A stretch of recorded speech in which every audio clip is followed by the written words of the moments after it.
What makes this car cooler than this one? We'll dive in. So this car right here is outfitted with the faster than ever, also known as FTE wheels. These were nickel plated axles with a really nice designed hub to reduce friction to make these cars faster. Now this only lasted from 2005 to 2011, and then at 2011 they switched to these, the FTE2 wheels. These were based off of the Trap 5 style and design, whereas the FTE first releases were based off the OH5s.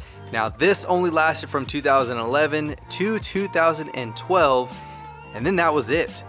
So this car right here has the FTE first versions of the OH5s on here. Now to tell the difference between this and your standard, your OH5s typically came chrome, black, different colors, but when you had a copper like these were the OH5 FTE versions.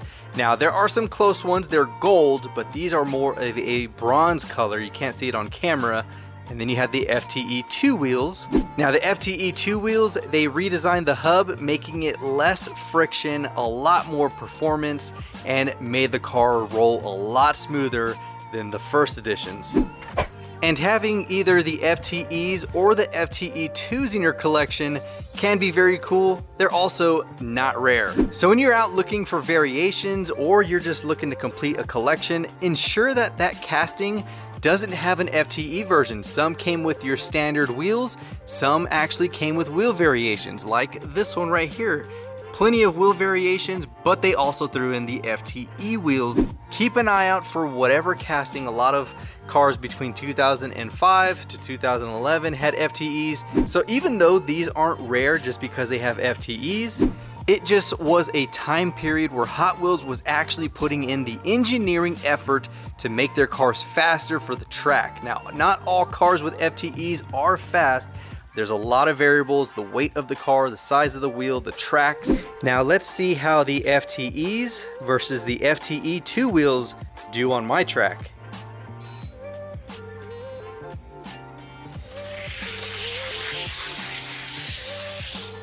This one actually won, so let's run it against a non-FTE car, which is this one, OH5s.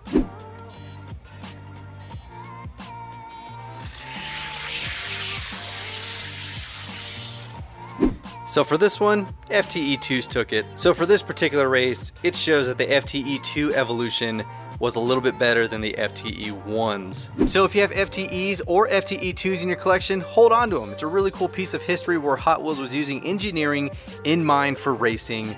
And if you enjoyed this, let me know down in the comments.